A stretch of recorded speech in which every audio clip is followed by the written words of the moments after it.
안녕하세요. 저는 대구에 사는 30대 초반 여자입니다. 제가 운영하는 공방에 오신 손님들의 추천으로 사연을 접하게 되었어요. 여러 사연을 듣다가 문득 저의 사연도 보내볼까 싶어 긴 사연을 보내봅니다. 남편과 제가 처음 만난 것은 제가 자주 가던 카페였어요. 고향을 떠나 취업을 위해 서울로 왔고 낯선 서울 땅에서 처음 단골이 된 카페. 저에겐 의미가 있는 곳이었어요. 그런 곳에서 처음 만나게 돼서 그랬던 걸까요? 그땐 왜 그 모든 일들이 운명 같은지 아마 사람 정이 고팠던 것 같기도 하네요. 남편을 처음 만난 날 전 늘 그랬듯이 아이스 바닐라 라떼를 받아들고 제 지정석으로 향하고 있었어요. 평소 그런 실수라곤 잘하지 않는 성격인데 그날따라 손에 기름이라도 발린 것인지 트레이가 미끄러지며 이미 자리를 잡고 있던 남편에게 쏟아져 버렸어요. 어머, 어떡해. 죄송해요. 괜찮으세요? 좀 차긴 한데 뜨거운 커피가 아니라 다행이네요. 전 괜찮아요. 멋을 낸 머리 위에 얹힌 얼음. 얼굴을 타고 내리던 바닐라 라떼는 어느새 남편의 새하얀 셔츠를 온통 연갈색으로 물들여 놓았더라고요. 진짜 죄송합니다. 와이셔츠 비싸 보이는데 일단 이걸로 닦으세요. 제가 건넨 휴지를 받아들고 괜찮다고 웃는 남편의 모습이 참 멋있어 보였어요. 비싸지 않다고 말하고 싶은데 그러기엔 좀 많이 비싸네요. 세탁비가 꽤 많이 나올 텐데. 얼마가 나오든 제가 드려야죠. 지워져야 할 텐데 안 지워지면 안 되는데. 요즘 기술 좋아요. 지워질 거니까 걱정하지 마세요. 셔츠 맡기고 연락드릴게요. 연락처 좀 주시겠어요? 그렇게 제 전화번호를 받아간 남편은 며칠 뒤 세탁비 영수증을 보내오며 세탁비 대신 햄버거를 사달라고 하더라고요. 카페 근처 땡땡집 햄버거를 좋아한다면서요. 전 알겠다고 했어요. 명품 셔츠는 세탁도 명품 세제로 하는지 세탁비도 비싸더라고요. 그 후 남편은 적극적으로 저에게 관심을 표시했고 저도 그런 남편이 나쁘지 않았어요. 저희는 자연스럽게 연인 사이로 발전했고 2년 연애 끝에 결혼했어요. 신혼여행은 아버님, 어머님이 계신 곳으로 가기로 했어요. 두 분은 호주에 살고 계셨는데 결혼식 때 잠시 오셨다가 결혼식이 끝나고 저희와 함께 호주로 돌아가셨어요. 저흰 시댁에서 시부모님들과 시간을 보내며 신혼여행을 즐겼고 일주일 뒤 한국으로 돌아왔어요. 결혼한 친구들의 이야기를 들어보면 시댁 때문에 머리가 아프다고들 하던데 전 시댁이 아주 멀리 있으니 신혼생활이 평화롭더라고요. 심지어 급한 일 아니면 연락도 말라고 하시니 평온함 그 자체더라고요. 단 한 가지만 빼고요. 늘 편안한 일생을 보내며 여유로운 저와는 달리 남편은 어딘가 모르게 불안해 보였어요. 꼭 쫓기는 사람처럼 말이죠. 제 앞에선 애써 밝은 척하지만 왜 여자는 딱 보면 알잖아요. 이 사람 무언가 숨기고 있다라는 걸. 처음엔 나에게 숨기고 있는 빚이 있나 싶더라고요. 신혼집은 남편이 해왔던 터라 집을 살 때 대출을 많이 내서 이자 때문에 걱정되어서 저러나 하는 생각이 들었어요. 전 남편이 말해주길 기다렸고 한 달 가까이 기다리던 전 결국 터져버렸습니다. 여보, 여기 앉아봐. 왜? 무슨 일 있어? 당신 표정이 너무 안 좋은데? 저는 제 안위를 걱정하는 남편의 손을 꽉 잡고 말을 했어요. 당신 무슨 일 있지?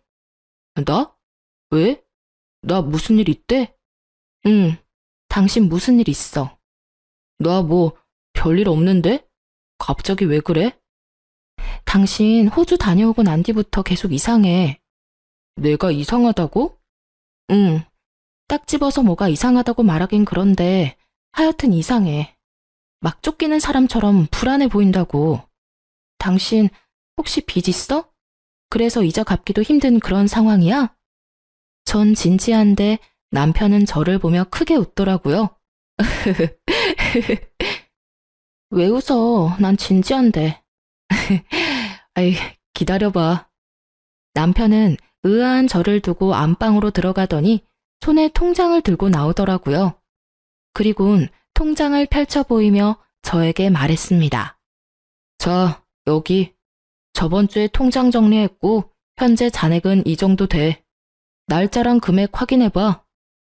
저는 남편이 건네준 통장을 확인했고 잔액이 꽤 되더라고요. 아니다. 이걸로 봐. 이게 더 정확하니까. 남편은 확실히 안심시켜주고 싶었던 것인지 통장을 살펴보던 저에게 곧바로 거래은행 앱을 켜서 보여주더라고요. 통장 금액과 조금 차이가 있었지만 미미한 수준이었어요. 당신 정말 귀엽다. 어떻게 그런 생각을 하지? 사람이 계속 불안해 보이니까 그렇지. 꼭 빚쟁이한테 쫓기는 사람처럼 말이야. 그런 일 없으니까 걱정하지 마. 그리고 참고로 이 집 대출 안 끼고 샀으니까 그런 걱정도 말고. 아, 당신 덕분에 간만에 크게 웃었네. 놀리지 마. 당신 진짜 무슨 일 있는 거 아니지? 아무 일도 없어요. 한사코 아니라고 하는 남편. 전 그런 남편을 믿어보기로 했어요. 결혼한 지 얼마나 됐다고 여자 문제는 절대 아닐 거라고 생각했으니까요. 그러던 어느 날 이것저것 장을 보느라 남편 퇴근 시간이 다 돼서야 집 근처에 도착한 저는 발걸음을 서둘러 집을 향하고 있었어요. 제가 사는 단지가 보이고 담배를 피우며 통화 중인 남편이 보이더라고요. 그래서 전 놀라게 해줄 생각으로 살금살금 남편의 뒤로 다가갔어요. 누구와 통화 중인 것인지 남편의 표정은 어두웠고 손으로 머리를 부여잡고 있었어요. 무슨 헛소리야. 그런 헛소리 할 거면 다신 연락하지 마. 벼랑간 소리를 지르며 전화를 끊어버리는 남편. 전 그런 남편에게 다가갔어요. 무슨 일 있어? 무슨 전화를 그렇게 끊어? 깜짝이야. 언제 왔어? 방금. 누구야? 누군데 그렇게 화를 내? 아니, 오래 거래했던 거래처 사람인데 말도 안 되는 요구를 하잖아. 거래처 사람인데 반말을 해? 그게 오래 거래해서 거의 친구같이 지내서 그래. 근데 무슨 장을 이렇게 많이 봤어? 안 무거웠어?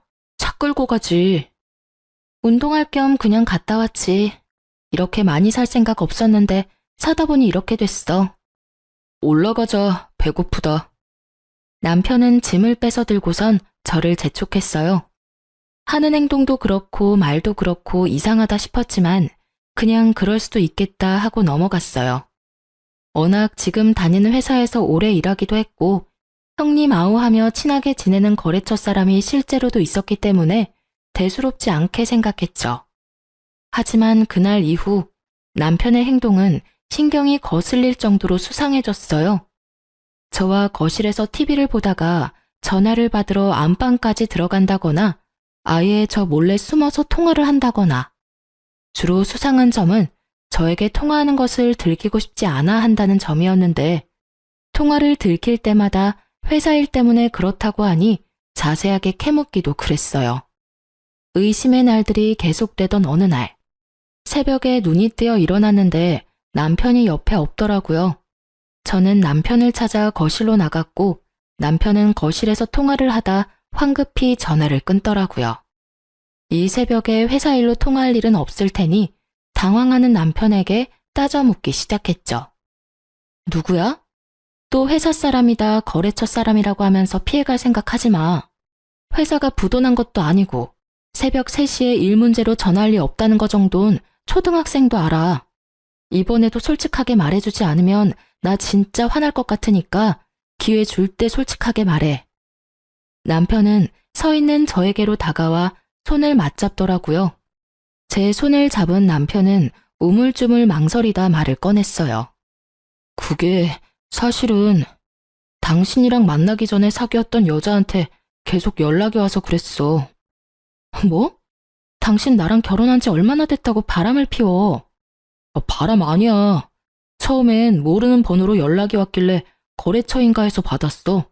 그런데 그 여자길래 다시는 연락하지 말라 하고 차단했고. 그러니까 번호 바꿔서 또 연락이 와서는 지금 당장 죽을 거라고 협박하잖아. 그래서 진짜 안 좋은 선택할까봐 전화 몇 번 받아주다가 이러다간 끝도 없겠다 싶어서 죽든지 살든지 알아서 하라고 말하고 또 차단했어. 그랬더니 그 끈질긴 여자가 또 다른 번호로 연락이 와서 우리 집 찾아온다고 난리를 치길래 확실히 말해주려고 방금 통화한 거야. 나보고 지금 그걸 믿으라는 말이야? 당신이 여지를 주니까 그 여자가 그러는 거 아니야. 당신은 가만히 있는데 미쳤다고 그 여자가 그렇게까지 해? 믿어줘, 여보. 정말이야. 입장 바꿔서 생각해봐. 당신 같으면 믿겠어? 그리고 우리가 거의 2년이나 연애하고 결혼했어. 그럼 그 여자랑 헤어진 지가 적어도 2년은 넘었단 얘긴데 왜 이제 와서 그런 연락을 해? 이상한 게 한두 가지가 아니잖아. 최근까지 만나왔던 거 아니야? 아니야. 그게 당신하고 만나고 있을 때도 간혹 한 번만 만나달라고 연락이 왔었어. 그땐 내가 딱 잘라서 말하니까 알겠다고 연락 안 오길래 그냥 대수롭지 않게 생각했어. 그런데 우리 결혼한 거 알고 그때부터 심해지더니 지금 이 상황까지 왔어. 당신한테 괜한 오해받기 싫어서 말하지 못했던 거고. 내가 미안해. 진작 털어놓고 같이 해결했어야 했는데. 나 도저히 안 되겠어. 그 여자 전화번호 나한테 보내. 내가 직접 통화해봐야겠다고. 다 지난 일이고 방금 통화해서 다신 연락하지 말라고 하고 끊었어. 그 여자 성격도 이상하고 좀 무서운 구석도 있어. 그래서 헤어졌던 거고. 괜히 당신한테까지 해코지할 수도 있단 말이야. 당신이 걱정돼서 그러는 거니까. 그래서 못 알려주겠다. 당신이 지금 하는 말 변명으로밖에 안 들려. 내 의심 풀어주고 싶으면 전화번호 당장 알려줘. 난 꼭 통화해야겠으니까. 진짜 위험한 여자야. 나랑 헤어질 무렵엔 자살 시도까지 했었다고. 자, 여기 봐봐, 문자. 남편은 저에게 휴대폰을 들이밀었고 전 문자를 확인했어요. 거기엔 남편의 말대로 정상적인 사람이라면 보낼 수 없는 내용들이 있더라고요. 이게 다 뭐야? 당신 이럴까봐 내가 안 보여주려고 했는데 많이 놀랐지? 나도 어쩔 수 없이 통화했던 거야. 문자를 보는데 남편이 이해가 되더라고요. 거기엔 이런 내용들이 있었어요. 연락 받아. 연락 받아. 연락 받아. 또 번호 바꾸면 나 뛰어내릴 거야? 나 죽는다고 분명 경고했다. 내가 죽으면 다 당신 때문이야. 번호를 바꿔가며 온 문자엔 남편은 답장조차 하지 않았었고요. 저는 너무 놀랐고 휴대폰을 던지다시피 남편에게 돌려주었어요. 너무 놀란 나머지 의심은 둘째치곤 아무 생각조차 할 수 없었어요. 당장 번호 바꾸고 경찰에 신고해. 이러다 당신 큰일 나는 거 아니야? 아니, 이 여자 당장 정신과 가야 될 수준인데? 알겠어. 알겠으니까 일단 당신부터 좀 진정하자. 당신 떨고 있어. 나 소름 돋았어. 당신 조심해서 다녀. 이러다 진짜 안 좋은 마음으로 당신 찾아올까봐 무섭다. 남편은 제 말에 알겠다며 고개를 끄덕였고 저는 그날 다시 잠들지 못했어요. 잠에 들지 못하니 생각이 많아졌고 생각이 많다 보니 잠에 들 수가 없더라고요. 그런 날은 점점 많아졌고 저는 예민해질 수밖에 없었어요. 혹시라도 남편이 몰래 저 여자를 찾아가 원하는 대로 다 들어주지는 않을까 싶더라고요. 한번 들기 시작한 의심은 꼬리에 꼬리를 물어 끝이 나지 않았고 어느 날부턴 남편의 손길조차 싫어지더라고요. 이미 제 머릿속엔 온갖 나쁜 상상으로 가득했어요. 남편은 저의 마음을 충분히 이해한다며 풀릴 때까지 기다려주겠다고 하더라고요. 그렇게 일주일 정도 지났을 무렵 남편은 저에게 얘기를 좀 나누자고 했어요. 아직 화 많이 났어? 날 믿지 못하는 거지? 전 대답 대신 고개를 끄덕였고 남편은 긴 한숨을 쉬더라고요. 원하는 게 그 여자 연락처야? 아니, 이젠 직접 그 여자를 만나보고 싶어. 알겠어. 내일 점심시간에 회사 근처로 올 수 있겠어? 내가 자리 마련할게. 대신 둘이 만나는 건 안 돼. 나도 그 자리에 같이 있을 거야. 아무 말도 안 하고 가만히 당신 옆만 지킬 거니까 그건 당신이 양보해. 알겠어, 여보. 남편은 결국 백기를 들었고 저의 뜻대로 그 여자를 만나게 해주었습니다. 다음 날, 전 남편의 회사 앞으로 가 남편과 함께 약속 장소를 향했었어요. 저희도 조금 일찍 도착했는데 그 여자는 저희보다 더 일찍 와 있더라고요. 양쪽 손목엔 붕대가 감겨 있었어요. 온몸에 소름이 돋았죠. 저도 모르게 계속 보고 있었는지 그 여자가 손목을 감추며 말했어요. 이제 괜찮아요. 병원에서 치료받고 있어요. 손목도, 그리고 정신도요. 아, 네. 남편하고는 헤어진 사이라고 들었어요. 네. 그쪽이랑 만나기 전에 잠깐 만났다가 헤어졌어요. 사실 제 상식으론 이해가 되지 않아 보자고 했어요. 헤어진 지가 적어도 2년은 넘었을 텐데 왜 이제 와서 연락을 하는지. 문자도 그렇고요. 제가 좀 아팠어요. 정신적으로요.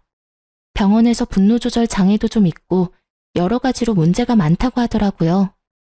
치료받으면서 괜찮다고 생각했는데 이 사람이 결혼하는 소식을 듣고 자제가 되지 않았어요. 그래서 제 의지와는 다르게 그런 짓까지 하게 됐어요. 죄송해요. 울먹이던 여자는 결국 눈물을 터뜨렸고 전 눈물이 그치길 기다렸습니다.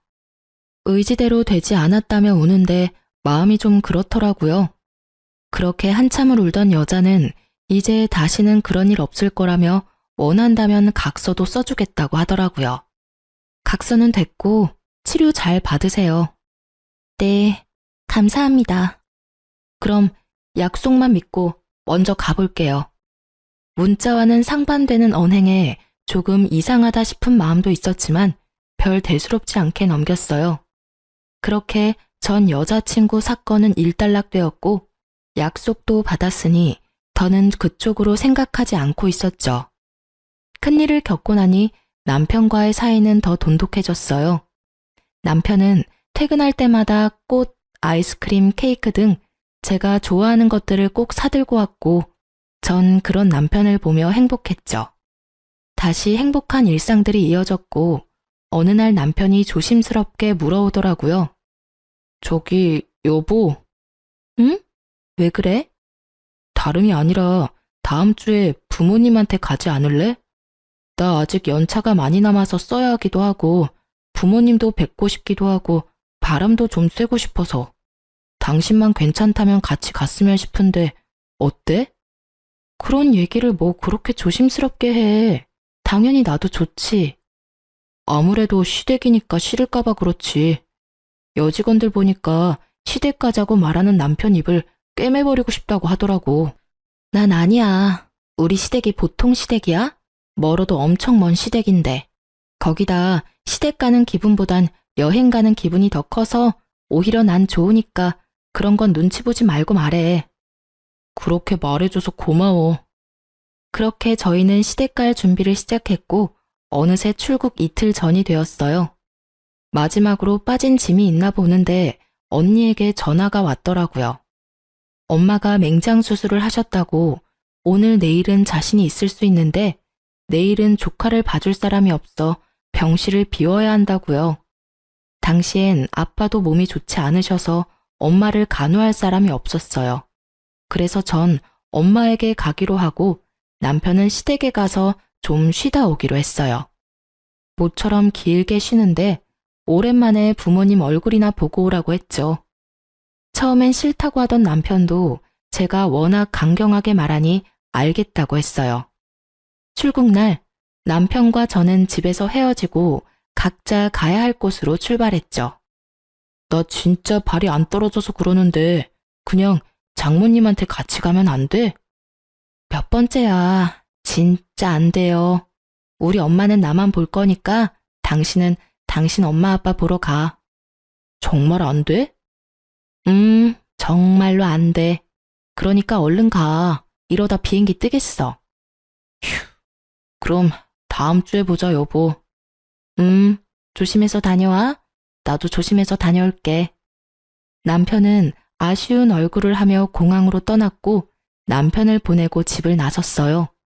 현관문을 열었는데 집 앞에 웬 여자가 서 있더라고요. 너무 놀란 저는 뒷걸음질 치며 소리를 질렀고 그 여자는 저를 밀치며 집 안까지 들어와 버렸어요. 누구세요? 누구신데 이러세요? 저의 물음에도 그 여자는 아무 대답도 하지 않고 저를 노려보더니 갑자기 저의 머리채를 잡았어요. 미쳤나 봐.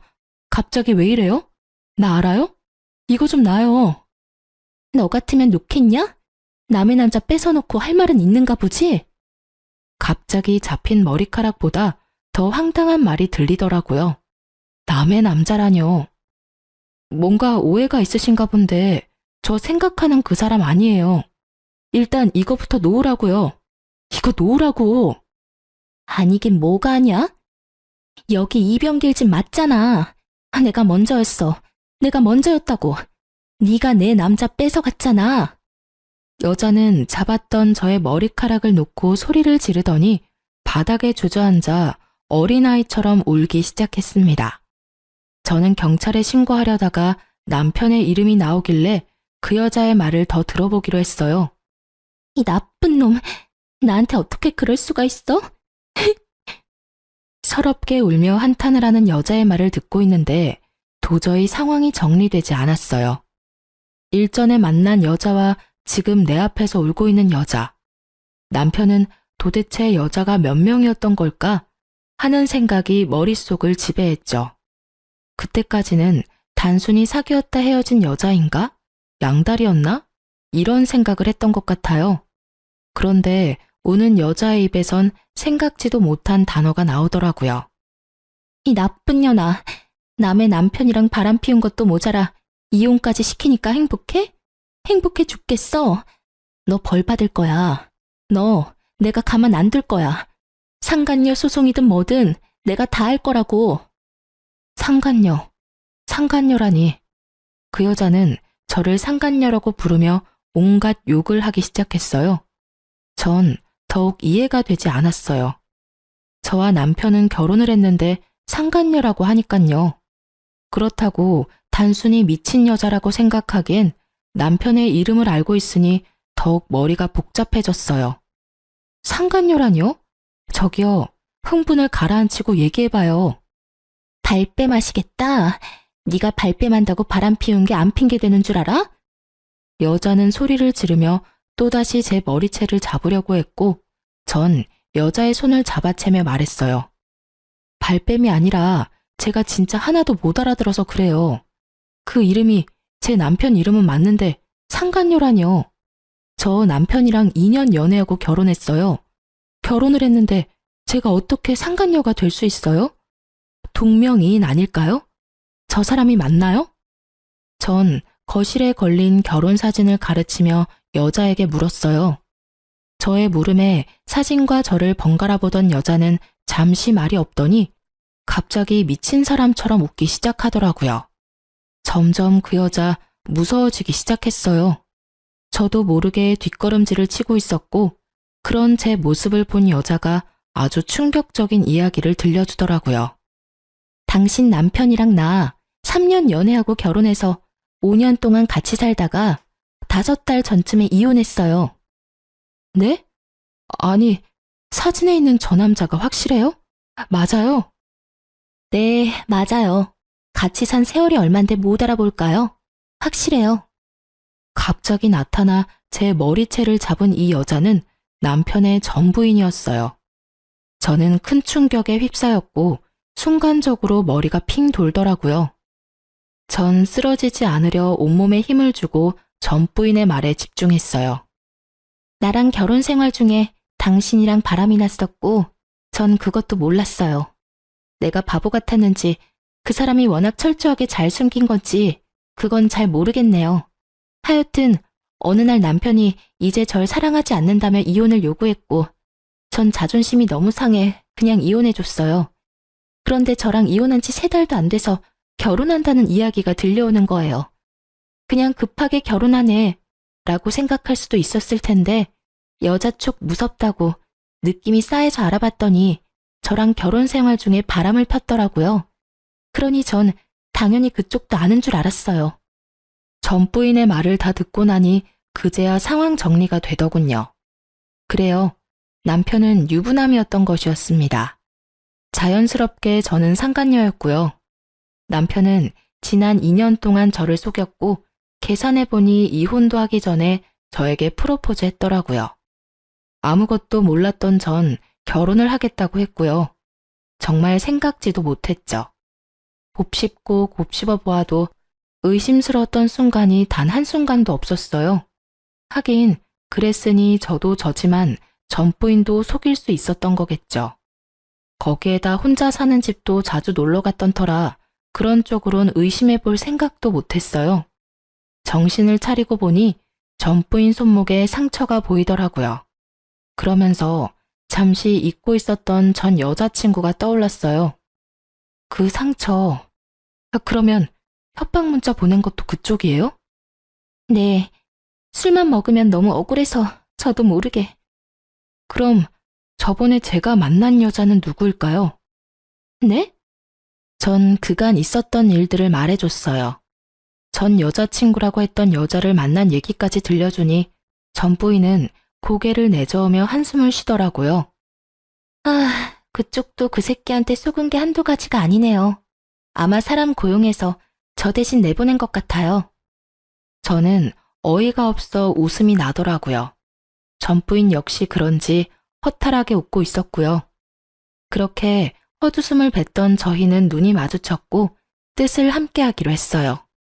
전 지금이라도 복수해야겠어요. 그쪽은요? 저도 해야죠. 이혼은 물론이고 가만두지 않을 거예요. 절대 이대로 당할 수만은 없어요. 우린 복수를 계획했어요. 저도 저지만 저 여자 너무 불쌍하더라고요. 남편이 첫사랑이었다고 했어요. 이혼을 요구하기 전까지 너무 행복했다고. 어느 날 갑자기 남편이 이혼을 요구했고 하늘이 무너진다는 것이 무엇인지 알게 되었다고 하더라고요. 그때까지 남편을 너무 사랑해서 붙잡고 싶었지만 자신을 싫어 죽겠다는 얼굴로 대하는 남편의 태도에 자존심도 상하고 붙잡을 용기도 없어서 그냥 순순히 이혼해 주었다고 했어요. 전 부인이 돌아가고 그 미친놈은 도대체 무슨 생각으로 그런 짓을 했을까 하고 몇 날 며칠을 생각해 봤지만 제 상식으론 도저히 알 수가 없었어요. 시간은 흘러 남편은 아무것도 모른 채 밝은 얼굴로 집으로 돌아왔어요. 마주하고 있는 그 순간이 너무 끔찍해 집 밖으로 도망치고 싶었지만 그럴 때마다 복수만을 생각했어요. 아직은 이 집에서 해야 할 일이 있었거든요. 남편은 밝게 웃으며 저를 안으려고 했고 전 그런 남편을 피하며 말했어요. 나 상간녀 소송 당한 거 알아? 상간녀라는 말에 남편은 적잖게 당황을 하더라고요. 뭐? 상간녀 소송? 내가 상간녀였더라고. 어떻게 그렇게 감쪽같이 속일 수가 있어? 그것도 2년씩이나. 무슨 소리야? 어디서 무슨 말을 듣고 와서 이래? 모든 걸 다 알고 있는 제 앞에서 끝까지 발뺌하는 남편을 보는데 어이가 없기도 했지만 한편으론 참 대단하다는 생각도 들더라고요. 어쩜 사람이 저렇게 뻔뻔한가 싶어서요. 당신하고 결혼해서 5년이나 살았다고 하던데. 그거 결혼이 아니라 잠시 동거했었어. 아, 동거? 그럼 이건 뭔데? 전 이런 상황을 대비해 받아두었던 남편과 전 부인의 결혼 사진을 남편의 얼굴에 던져버렸어요. 사진을 확인한 남편은 그제야 빠져나갈 곳이 없다는 것을 깨달았는지 빠르게 무릎을 꿇더라고요. 여보, 내가 미안해. 내가 진짜 당신 너무 사랑해서 그랬어. 사랑? 그게 사랑이야? 나 진짜 당신 무서워지려고 그래. 카페에서 첫눈에 반했고 그 뒤로 멈춰지지 않았어. 이러지 말아야지, 이러면 안 된다고 하루에 몇 번씩 생각했는데 도저히 안 되더라고. 사실대로 다 이야기하면 당신이 날 떠날 것 같아서 말을 할 수가 없었어. 진짜 내가 잘못했어. 나 한 번만 용서해주면 안 될까? 그래도 말은 했어야지. 이게 뭐야? 결국 다 들통날 거. 이런 걸 숨길 수 있다고 생각했다니 당신도 참 어떤 면에선 대단하다. 당신을 너무 사랑해서 당신 없으면 안 될 것 같아서 그랬어. 다 알겠고, 궁금한 게 있는데, 그럼 그때 당신 회사 앞에서 만났던 그 여자는 누구야? 그 여자는 연기자. 돈 받고 그런 일 해주는 사람이 있더라고. 그래서 고용해서 당신 만나게 한 거야.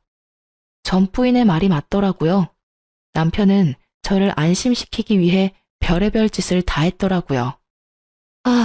내가 알던 당신이 맞는 건지 이제 그것마저 의심되려고 해.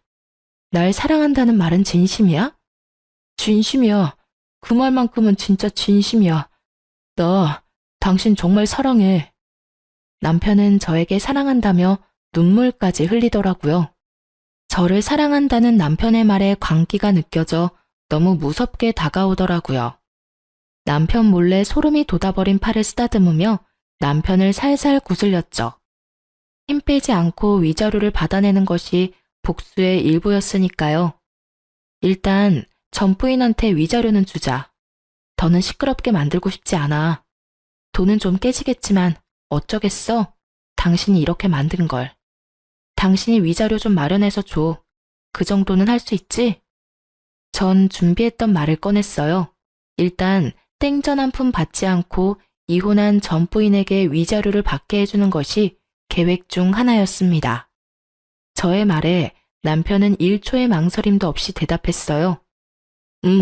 알겠어. 그러면 나랑 계속 살아주는 거야? 나 안 버릴 거야? 생각 같아선 이혼하고 싶은데 아직은 아닌 것 같아서 일단 넘어갈게. 여보, 고마워. 내가 진짜 잘할게. 진짜야. 그런데 같은 침대에선 못 잘 것 같아. 아직 그 정도로 마음이 풀린 건 아니야. 내가 소파에서 잘게. 그럼 됐지? 그럼 나는 먼저 들어갈게. 제가 진짜로 용서한 줄 알고 웃는 남편을 보고 있는데 표정 관리가 되지 않아 방으로 들어와 버렸어요. 생각 같아서 어디 하나 못 쓰게 만들어주고 싶은 걸 주먹을 꽉 쥐고 어찌나 참았는지 손바닥에 손톱 자국이 선명하더라고요. 전 끓어오르는 화를 누르며 남편이 잠들기를 기다렸어요. 남편은 새벽녘에나 잠이 들었고 전 살며시 나가 남편의 휴대전화를 들고 방으로 들어왔죠. 증거 수집을 위해서요. 사실 전 부인을 처음 만난 날 남편에 대해 들은 충격적인 사실이 또 있었어요. 그런데 이놈은 어디 갔나요? 부모님한테요. 원래 같이 가기로 했는데 저한테 사정이 생겨서 저는 못 가고 남편만 갔어요. 그 더러운 놈, 오늘도 신나게 더러운 짓 하겠네요. 네? 그게 무슨 말이에요? 그 새끼 그거 혼자 호주 가면 젊은 여자들만 골라 꼬셔서는 물란하게 놀고 오는 거예요. 난 진작 눈치를 챘는데 그냥 눈 감아줬었고요. 아마 모르긴 몰라도 이번에도 가서 실컷 더러운 짓 하다 올 거예요, 아마. 설마. 네. 우연히 사진첩 동영상을 보게 됐는데 거기에 그간 여자들이랑 그런 짓 했던 동영상이 떡하니 있더라고요. 그걸 보고도 참고 살았으니 그놈의 사랑이 뭔지. 그땐 작정하고 한 여자랑 바람 피우는 것도 아니고 돌아가며 바뀌는 여자라 손을 쓰지도 않았어요. 미쳐도 단단히 미쳤었죠, 내가. 그럼 제가 그걸 빼돌려 볼게요. 그런데 패턴은 어쩌죠? 전 모르는데. 제가 알아요. 그 새끼 아마 바꾸지 않았을 거예요. 쭉 그 패턴에 그 비밀번호 썼었어요. 그러면서 전 부인은 패턴과 비밀번호를 알려줬어요. 전 긴장된 마음으로 패턴을 그렸고 정말 전 부인의 말처럼 패턴이 풀렸습니다. 절대 바꿔 쓸 리 없다고 호언장담하더니 정말 그 말이 맞더라고요. 그리고 동영상 역시 있었습니다. 제대로 보지도 못했지만 확실한 건 몰래 촬영했다는 점이었어요. 대충 훑어본 영상 중 저는 없다는 사실에 다행스러워 안심되었다가 금세 눈물이 흘렀어요. 도대체 내가 무슨 잘못을 했기에 이런 일을 겪고 있어야 하는지, 왜 이런 말도 안 되는 일에 안심하고 있어야 하는지, 그런 생각이 들며 그때서야 숨죽여 펑펑 울었어요. 얼마나 울었는지 다음날 눈도 떠지지 않더라고요. 그런 저를 보며 남편은 미안하긴 했는지 일 처리를 서둘렀어요. 참 고마운 일이었죠. 남편이 서두르면 서두를수록 저의 이혼이 가까워지고 있었어요. 드디어 결전의 날이 다가왔어요. 위자료가 모두 입금되었다는 전 부인의 연락을 받은 저는 지체 없이 남편에게 이혼을 통보했어요. 우리 이혼해. 그게 무슨 말이야? 나 다 용서해 준다며. 생각해 본다고 했잖아. 그리고 아직 다 용서 안 했다는 말도 했고 말이야. 용서해 보려고 했는데 도저히 안 되겠어. 그냥 우리 이혼하자. 이러지 마, 제발. 나 아직 당신 많이 사랑해. 내가 당신한테 씻을 수 없는 상처 준 거 다 알아. 받아들이기 힘든 과거라는 것도. 내가 한 거짓말이 너무 크다는 것도 다 알아. 그래도 한 번만 나한테 기회를 주면 안 될까? 나 진짜 당신 사랑해. 정말 애절하게도 매달리더라고요. 그래서 전 노트북을 가지고 와 남편의 동영상 하나를 틀었어요. 화면에 자기 모습이 보이자 남편은 노트북을 바닥에 던져버렸어요. 이것도 너 아니라고 해보지? 이건... 너 가지가지 했더라? 유부남인 걸 속이고 결혼하자고 했던 것도 모자라서 호주 갈 때마다 역겨운 짓거리는 혼자 다 했던데. 당신 내 뒷조사했어? 굳이 뒷조사할 필요도 없던데. 네가 친절하게 증거를 다 남겨뒀더라고. 저는 아침에 미리 챙겨뒀던 남편의 휴대전화를 손에 쥐고 흔들었고 남편은 그런 저를 보더니 눈빛이 순식간에 바뀌더라고요. 아, 진짜 2년이 오냐오냐 했더니 선을 넘네. 갑자기 바뀌어버린 남편의 모습에 전 당황스러우면서 살짝 겁이 나더라고요. 굳이 이렇게까지 해야 했어? 도대체 어떻게 한 거야? 넌 지금 이 상황에 그런 게 중요해? 다 됐고 이혼해. 난 이제 너랑 1분 1초도 같이 살기 싫으니까. 이혼? 누구 맘대로. 잘 들어. 넌 나랑 이혼 못해. 왜냐? 내가 아직 너랑 이혼할 생각이 없으니까. 진짜 미쳤구나. 내가 무슨 네가 키우는 똥개라도 된 줄 아나 본데 네가 이혼할 생각이 없다고 해서 이혼을 못하는 게 아니야. 내가 하지 않는다는데 네가 무슨 수로 이혼을 하게? 여러 방법이 있지. 널 사기 결혼으로 고소할 수도 있고 이혼 소송을 걸 수도 있고 방법은 많으니까 걱정하지 말고 이혼할 준비나 해. 네가 이 집 밖으로 나갈 수 있을 것 같아? 전혀 다른 인격이 되어버린 남편을 보는데 이젠 정말 무섭더라고요. 이러다 정말 큰일 날 것 같다는 생각이 들며 집 밖으로 나가려는 그 순간 눈이 돌아버린 남편이 저의 손목을 확 낚아채 힘으로 제압했어요. 전 남편의 손에서 벗어나려 안간힘을 써봤지만 소용없었어요. 네가 힘으로 날 이길 수 있을 것 같아? 포기해. 다 포기하면 편해질 거니까. 포기? 웃기고 있네. 너나 포기하라고. 전 제 손을 잡고 있는 남편의 손을 확 물어버리고 남편이 고통스러워하는 사이 중요 부위를 있는 힘껏 차버렸어요. 상상도 못할 고통에 고꾸라진 남편은 말 그대로 바닥에 누워 구르더라고요. 전 이때다 싶었고 집 밖으로 도망치려고 했어요. 하지만 남편에게 발을 붙잡혔고 전 그대로 넘어지고 말았어요. 사연을 들어보면 저와 같은 몸싸움은 없는 것 같던데 그때 저흰 그야말로 멍멍이 싸움판이었어요.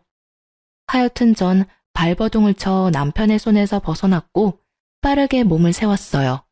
그 사이 남편도 일어섰어요. 인연이 진짜? 남편은 손을 치켜들었고 전 눈을 질끈 감은 그때였어요. 현관에서 비밀번호 누르는 소리가 들리더니 경찰이 들어오더군요. 사실 혹시 모르는 상황에 대비해 전 부인과 통화 중인 채로 남편에게 이혼을 요구했고 모든 상황을 듣고 있던 전 부인이 상황이 심각해지자 바로 경찰분들을 데리고 들이닥쳤던 것이었어요. 남편은 꼼짝없이 경찰분들에게 연행되어 갔고 저와 그 새끼의 인연은 끝이 났습니다. 전 복수의 피날레로 전 남편의 부모님에게 이때껏 있었던 일들을 말씀드렸습니다. 모든 일을 알게 된 부모님은 급하게 한국으로 돌아오셨고 아들에게 가기 전 저를 찾아오셨더라고요. 충격에서 헤어나오지 못해 수척해진 저를 보시곤 어머님은 말 한마디 못하시고 우셨고 아버님은 제 손을 잡아주시며 말씀하셨어요. 아가, 고생이 얼마나 많았니? 내가 자식을 잘못 키워 네가 이런 몹쓸 경험을 하게 됐구나. 아니에요, 아버님. 많이 놀라셨죠? 너만 하겠느냐? 혹시 원하는 게 있으면 말해보거라. 보상이라고 하면 그렇겠지만 그간 고생한 보상이라 생각하고 원하는 게 있다면 그게 무엇이든 내가 다 들어줄 테니. 그럼 한 가지만 부탁드려도 될까요? 그럼. 그 나쁜 사람 절대 도와주지 않으셨으면 해요. 저만 아니라 여러 여자에게 너무 나빴어요, 그 사람. 오냐, 절대 도와주지 않으마. 증거는 네가 가지고 있는 거지? 네. 그럼 나 좀 따라오거라. 저는 불법 촬영 증거가 담긴 USB를 챙겨서 아버님을 따라 나섰어요. 아버님께서 이끈 곳은 다름 아닌 경찰서였습니다. 주저없이 경찰서로 들어간 아버님은 저에게 USB를 받아 자기 손으로 직접 아들을 신고했고 얼마 지나지 않아 경찰에 연락을 받은 전 남편이 허겁지겁 달려 들어오더라고요. 경찰서 안에 있는 저를 보고 눈이 돌아버린 전 남편은 아버님이 옆에 계신 줄도 모르고 저에게 욕을 퍼부었어요. 미친년이? 너 돌았어? 네가 무슨 짓을 한 건 줄 알아? 네가 이런다고 내가 뭐 깜빵이라도 갈 것 같아? 하나뿐인 아들 인생 우리 아버지가 망가지게 둘 것 같냐고. 경찰서가 떠나가라 소리를 치는데 그 꼴이 볼만하더라고요. 그 꼴을 보고 있던 아버님은 전 남편을 자신의 쪽으로 돌아세우고 뺨을 날려버리셨어요. 한 대로는 화가 풀리지 않으셨는지 전 남편이 뭐라 할 틈도 없이 여러 대 쉬지 않고 때리시더라고요. 이윽고 전 남편의 입과 코에서 피가 흘러나왔고 그제서야 손을 내리시고 말씀하셨어요. 난 앞으로 네 인생에 끼어들 생각 없다. 네 인생 네가 알아서 살아. 잘못이 있으면 벌을 받고 그래도 남은 잘못이 있다면 평생 빌면서 살아. 아버지. 아버지라 부르지도 말거라. 난 이제 자식 없는 셈 칠터이니 이때껏 내 자식이기에 누렸던 모든 것들 다시 거둬가마. 집, 차, 돈 모두. 그런 줄 알고 죗값 달게 받아. 범죄자의 거지가 되게 생긴 전 남편은 아버님께 무릎을 꿇고 싹싹 빌기 시작했어요. 아버지, 한 번만 살려주세요. 여기서 아버지가 저 버리시면 저 진짜 깜빵 가야 할 수도 있어요. 제발요. 2번 다시 실망하게 하지 않을 자신 있어요. 한 번만 더 믿어주세요. 네? 한 번만 더라. 만약 아가가 용서해준다면 내 다시 생각해보마. 아버님은 결정권을 저에게 넘기셨고 전 남편은 저와 육탄전을 벌인 것도 잊었는지 바닥에 머리를 쳐박고 용서를 빌더라고요. 여보, 내가 진짜 잘못했어. 우리 정말 좋았잖아. 이런 일 있기 전까지 내가 당신한테 얼마나 잘했는지 당신도 기억하지? 그러니까 그간의 정을 생각해서라도 나 한 번만 용서해줘. 응? 용서? 네 입에서 그런 말이 나오기엔 이미 늦어도 한참 늦었다고 생각하지 않아? 네가 지은 범죄가 몇 가지인지나 알아? 사기 결혼의 불법 동영상 촬영까지. 거기다 우리 몸싸움까지 한 건 기억하지? 그게 그땐 내가 너무 화가 나서 잠시 미쳤었나 봐. 내가 이렇게 빌 테니까 제발 아버지한테 나 용서한다고 한 번만 말해주라. 응? 난 절대 너 같은 쓰레기 용서할 생각 없으니까 죗값 달게 받아. 알겠어? 아, 혹시나 하는 말인데 이 경찰서 나서는 대로 번호도 바꿔버릴 거니까 연락할 생각도 말고 날 찾을 생각도 하지 마. 당신 머리카락 한 올이라도 내 눈에 띄는 순간 내가 너 진짜 매장시켜줄 테니까. 알겠어? 저는 그대로 아버님과 함께 경찰서를 나와버렸습니다. 아버님은 저의 손을 잡으시며 말씀하시더라고요. 아가야, 다시 한번 미안하구나. 변명으로 들릴 수도 있겠지만 우리도 정말 네가 속았다는 걸 몰랐었단다. 당연히 네가 저놈이 한번 다녀온 놈이란 걸 알고 결혼한다고 생각했어.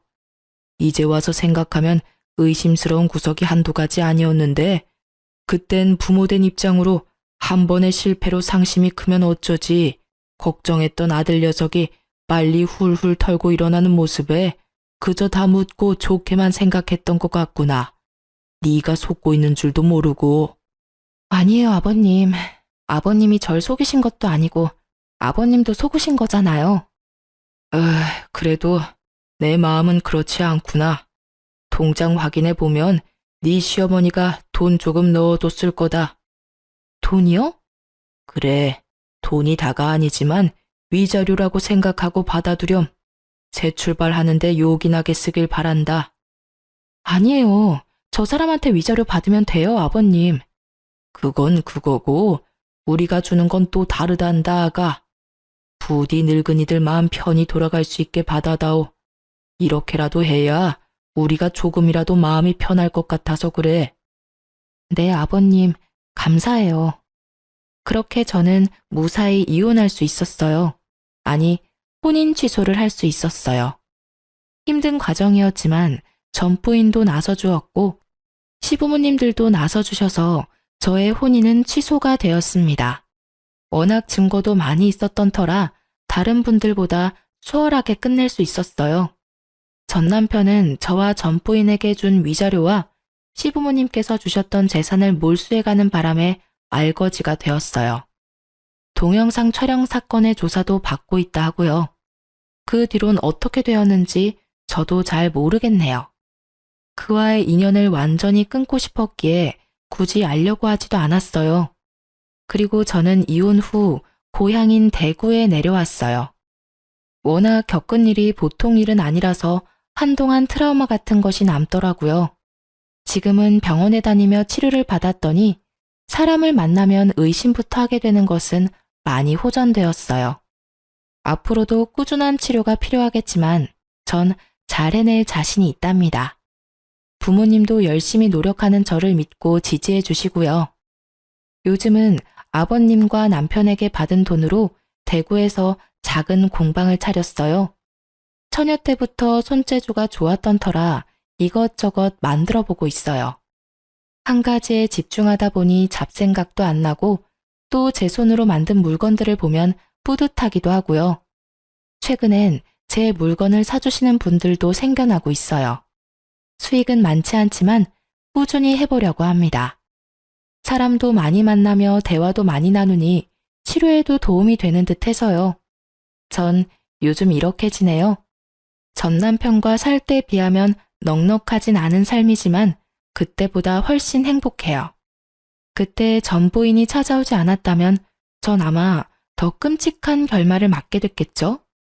사연을 쓰다 보니 다시 생각해도 전 부인에게 감사하네요.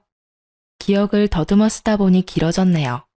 길었던 제 사연 들어주셔서 감사합니다.